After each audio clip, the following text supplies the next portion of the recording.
उत्तर पूर्वी दिल्ली की तिमारपुर विधानसभा के वार्ड नंबर 12 में संगठन निष्ठा, बुनियादी विकास और जनसेवा को लेकर भाजपा के वरिष्ठ नेता श्री संजय सोनकर की कार्यशैली चर्चा में।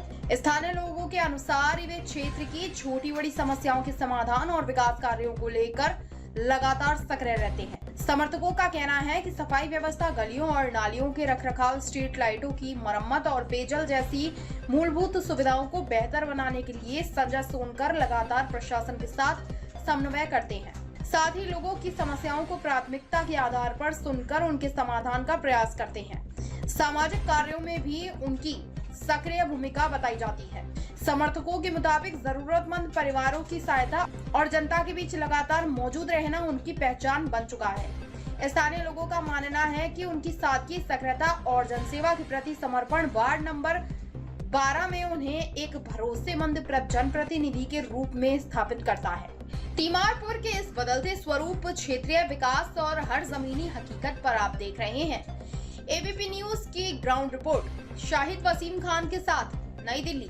दर्शकों, ये भी जो आपका स्वागत है। मैं आपको उसकी तस्वीर दिखा रहा हूँ। वार्ड नंबर 12 तीमारपुर विधानसभा से हमारे साथ जुड़ चुके हैं भारतीय जनता पार्टी के वरिष्ठ नेता संजय सोनकर जी, जिन्होंने भारतीय जनता पार्टी के लिए अपना तन, मन, धन सबको लगा रखा है। पिछले 35 सालों से पार्टी के लिए, पार्टी के हित के लिए, जनता के लिए, समाज के लिए लगातार जो 24 घंटे अपने कार्य के नाम से जाने जाते हैं। आज हमारी मौजूदगी हुई है इनके आवास पे, उस खास बात पे हम चर्चा करेंगे। जी नमस्कार।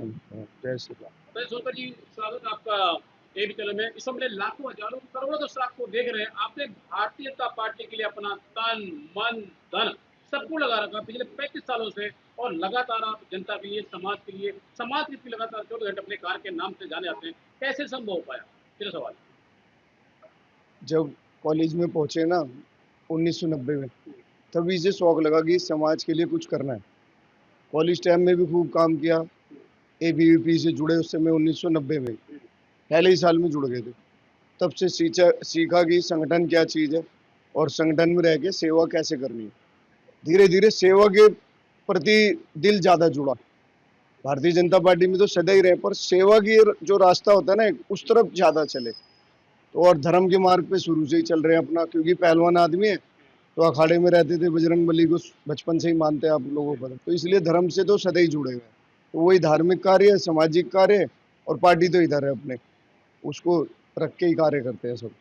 दिल्ली की मुख्यमंत्री रेखा गुप्ता जी पहली एक ऐसी मुख्यमंत्री है जो 2 बजे रात को रोड पर होती है, सड़क पर होती है। क्या कुछ कहना चाहेंगे? उनका तो कोई उदाहरण ही नहीं है, दूसरा कोई उदाहरण ऐसा है ही नहीं। क्योंकि एक महिला के लिए रात को 2 बजे रोड पे काम करना कोई संभव नहीं है, और दिल्ली जैसे राज्य में संभव था ही नहीं। उन्होंने असंभव को संभव करके दिखाया है, और लगातार काम कर रही है। सुबह भी पहुंच जाती है, जैसे आपने कहा है ना, 6 बजे सुबह भी कई जगह पहुंच जाते हैं। दिल्ली की मुख्यमंत्री रेखा गुप्ता जी हमारे चलते इंटरव्यू चल रहा है, वो कह रही है आम आदमी पार्टी आपदा पार्टी थी, घोटालेबाज पार्टी थी, झूठी पार्टी थी। क्या दिल्ली की मुख्यमंत्री जो कह रही है सच कह रही है? जो सवाल ये तो जनता ने जवाब दे ही दिया अभी पिछले साल चुनावों में। उनके मुख्यमंत्री जो कहते थे कि हम दिल्ली के मालिक हैं, पता नहीं कितने लोग मुख्यमंत्री बनते हैं, किसके भाग्य में होता है। हर राज्य में कोई ना कोई मुख्यमंत्री बनता है। मेरे ख्याल से आज तक किसी दूसरे मुख्यमंत्री ने ये जवाब नहीं दिया होगा कि हम उस राज्य के मालिक हैं। और ये एक बार नहीं, मुझसे ज्यादा आप लोग जानते होंगे, दसियों बार उन्होंने बोला। हाँ, तो वो अपनी सीट भी हार गए। इसी बातों के ऊपर जनता ने उनको करारा जवाब दिया दिल्ली की। और प्रधानमंत्री नरेंद्र मोदी को हाँ, 4 दिन पहले, चुनाव से पहले उन्होंने कहा था, मोदी जी आप दिल्ली को तो कभी नहीं जीत पाओगे। जनता ने उस चीज को समझा कि इस व्यक्ति को घमंड इतना आ गया, उसको रास्ता दिखाना चाहिए। दिल्ली तो हारे अपनी सीट भी नहीं जीत पाए। देखो, जिस सीट से लगातार 3 बार जीते थे। तो दिल्ली की जनता बहुत समझदार है, और आने वाले समय में वो जानती है कि किसके हाथों में उनका भविष्य है। आम आदमी पार्टी ने बड़े बड़े वादे किए थे। 11 साल पहले सरकार थी, पूर्व बहुमत सरकार थी, दिल्ली को लंदन बना देंगे, पेरिस बना देंगे। दिल्ली ना तो लंदन बनी, ना पेरिस बनी, लेकिन हाँ, कूड़े का पहाड़ जरूर बन गई। क्या कुछ कहना चाहेंगे?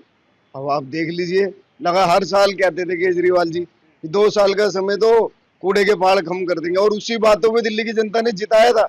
और हमारे मुख्यमंत्री और भारतीय जनता पार्टी के उसमें था, मैनिफेस्टो में। और अब आप खुद देख के आए होंगे कैसा पहाड़ बचा है वहां पर। और मुझे लगता है आने वाले 1-1.5 साल में पूरा साफ हो जाएगा। हमारे चैनल पे एक इंटरव्यू चल रहा है, एक ऐसे सांसद है जो किसी परिचय के मोहताज नहीं, जिनको हिंदुस्तान नहीं पूरी दुनिया जानती है, मनोज तिवारी जी। वो कह रहे 2 साल के अंदर में दिल्ली की तस्वीर और तकदीर दोनों बदलने वाली है। क्या ऐसा संभव है? ये सवाल मैं इसलिए पूछ रहा हूँ, 11 साल पहले आम आदमी पार्टी बड़े बड़े दावे किए थे, दिल्ली को लंदन बना देंगे, पेरिस बना देंगे, लेकिन दिल्ली ना तो लंदन बनी ना पेरिस बनी, कूड़े का पहाड़ बन गई थी। मैं मनोज तिवारी जी का ही समझो छोटा भाई हूँ। उनके साथ जब से वो दिल्ली में चुनाव लड़ रहे हैं, उनके साथ जुड़ा हुआ हूँ। अगर उन्होंने कहा है तो वो 100% सोच समझ के कहा है, क्योंकि कोरोना में एकमात्र ऐसे नेता थे जिन्होंने लगातार काम किया। उससे मैं दिल्ली प्रदेश अध्यक्ष भी थे वो, और मैं लगातार उनके साथ जुड़ा था। मुझे 2 बजे रात को उनके फोन आके यहाँ राशन भेजते थे, जो हम अपने तरफ से भी मिला के फिर उसको वितरित करते थे कोरोना में लोगों को। तो वो जो बोल रहे हैं दिल्ली की गलियों गलियों से वाकिफ है वो, और आप उसका उदाहरण देखना, ये हम उनकी लोकसभा में ही बैठे हैं इस समय। मलकागंज रोड देख लीजिए आप, विधायक जी को जीते हुए 1 साल हुआ है ना, वहां पर दोनों साइड नाले, बीच में सीवर लाइन जो पिछले कम से कम 40 साल बाद बदली गई है, और आज सड़क निर्माण कार्य भी चालू है। बिजी होने के बावजूद भी अगर किसी का फोन आता है तो बैक कॉल करते हैं, ये सबसे बड़ा सवाल है, कैसे संभव हो पाता है? मैं तो उनके लिए यही कह पाऊंगा कि जनता का दुर्भाग्य था जो 2003 में वो चुनाव लड़े, 2008 में लड़े, उस समय उनको मौका नहीं दे पाई जनता। इस बार मौका दिया, उस मौके को पूरा मतलब भुनाने के लिए हैं वो, और जनसेवा के लिए बने हो। हम तो बचपन से जानते हैं उनको। रात को 11 बजे भी मेरे पास फोन आता है जब आरएमसी की गाड़ियां आती है हमारी, कि संजय एक एक चीज गुणवत्ता पे बिल्कुल ध्यान रखना है, क्योंकि समझ लो इस वार्ड के अंदर सबसे ज्यादा उनके करीबी से आप इंटरव्यू ले रहे हैं इस समय। संजय सोनकर जी, मेरा आपसे सीधा सवाल है, जो मेरे लाखों हजारों करोड़ों से आपको देख रहे हैं, 2027 में नगर निगम चुनाव है दिल्ली के अंदर, और भारतीय जनता पार्टी एक ऐसी पार्टी जिसमें गरीब जन है, टिकट दी जाती है। यदि 2027 में आपको मौका दिया पार्टी ने और आप चुनाव लड़े, क्या जिस तरीके से भी आप समाज के लिए, समाज के लिए, जनता के लिए लगातार 24 घंटे आप तैयार रहते हैं, क्या इस तरीके से आप काम करेंगे? सीधे सवाल। मतलब समझा नहीं मैं एक बार। जिस तरीके से आप अभी काम कर रहे हैं समाज के लिए, समाज के लिए, जनता के लिए लगातार 24 घंटे करते हैं, 2027 में नगर निगम का चुनाव है दिल्ली के अंदर, और भारतीय जनता पार्टी एक ऐसी पार्टी है जिसमें गरीब बिछाने वाले को टिकट दी जाती है। यदि पार्टी आपको मौका देती है, चुनाव मैदान में उतारती है और आप चुनाव लड़ते हैं और चुनाव जीत जाते हैं, तो क्या इस तरीके से आप काम करेंगे जैसे भी कर रहे हैं 24 घंटे, ऐसे ही काम करेंगे आप? इसका जवाब तो मेरे मलकागंज वार्ड की सम्मानित जनता ही दे पाएगी। आप किसी से भी पूछ लेना चलते फिरते लोगों से। यदि आप चुनाव लड़े, चुनाव हाँ तो आपको जनता बताएगी ना। जो व्यक्ति बिना किसी पद पे रहते हुए पिछले लगातार कम से कम 20 साल से तो मैं मलकागंज वार्ड में हूँ, एक भी व्यक्ति अगर आपको ऐसा मिल जाए ना जो कह देगा संजय जी को ये काम बोला था वो हुआ नहीं, जो क्या होगा वो कर दूंगा। संजय सोनकर जी, आपने अपने एबीपी ने सर्वे किया वार्ड नंबर 12 के अंदर, मलकागंज के अंदर और तिमार विधानसभा के अंदर, आपकी एक छवि है, एक पहचान है, और लगातार जनता आपसे प्यार करती है, और आप जनता के बीच में 24 घंटे रहते हैं। ये कैसे संभव हो पाया? बड़ा मुश्किल काम, बड़ा कठिन काम है, क्योंकि जन जन की पुकार है सर। उसके लिए कुर्बानी करने का जज्बा होना चाहिए। मैंने कहा ना 1990 में ही सेवा का बीड़ा उठा लिया था, तब से लगातार मुझे आज तक यही नहीं पता। मेरी 2 बेटियां, 1 बेटा है। बेटियां 20-21 साल की होगी। मैं सच बोल रहा हूँ, इस समय मंगलवार का दिन है, अभी आप देख लो भगवा पहना, मंदिर जा रहा हूँ मैं। 11 बजे तक मंदिर पे मेरी सेवा होती है। मुझे ये नहीं पता मेरी बेटियां बड़ी कैसे हो गई, मुझे कसम से नहीं पता उनका बचपन कब खत्म हो गया। कुछ दिनों बाद वो, एक हमारी परंपरा है, वो अपने अपने घर भी जाएंगी। तो बस यही दुआ करूंगा कि सबकी बेटियां ऐसी खुश रहे, और जिसके लिए भी हमसे कुछ हो सके। रात को 2 बजे भी मुझे लोग फोन करते हैं, फोन उठाता है जरूर हूँ, सुबह 6 बजे उनके घर पहुंचा होता हूँ। मेरा आपसे पहला और आखिरी सवाल, क्या जिस तरीके से बुलेट ट्रेन के तरीके दिल्ली के अंदर विकास हो रहा है, क्या इस तरीके विकास होगा? सीधा सवाल है मेरा। अब जो दिल्ली सरकार की उससे तो हो ही रहा है, आप देख लो 1.5 साल विकास हो रहा है, क्या इस तरीके विकास होगा? बिल्कुल होगा, क्यों नहीं होगा। 27 साल बाद हमारी दिल्ली की सम्मानित जनता ने भारतीय जनता पार्टी पे भरोसा करके सबको मौके दिए। हमें सिर्फ 93 में ही दिया था, उसके बाद अब दिया है, तो हम क्यों चाहेंगे उस मौके को खराब करना। या हमारी मुख्यमंत्री, हमारे विधायक एक लगे हुए सड़कों पर।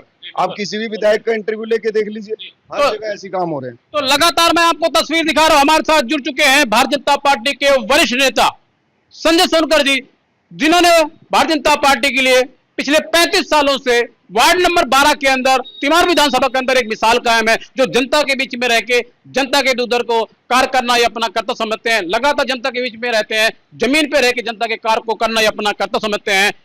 हमने जन जन से पूछा, लोगों से पूछा, जनता से पूछा, तो कहते हैं संजय तंवर जी लगातार 24 घंटे जनता के बीच में रहते हैं और जनता के काम को करना अपना कर्तव्य समझते हैं। यदि 2027 में इनको मौका दिया पार्टी ने, अगर चुनाव जीते और चुनाव जीत के आए, तो इन्होंने वादा किया है जैसे मैं अभी काम कर रहा हूं इससे ज्यादा और स्पीड से काम करूंगा। और दिल्ली में इन्होंने बताया कि बुलेट ट्रेन के तरीके विकास हो रहा है और अगले 5 साल तक दिल्ली में बुलेट ट्रेन के तरीके से विकास होगा। आप देख रहे हैं एबीपी न्यूज। नमस्कार।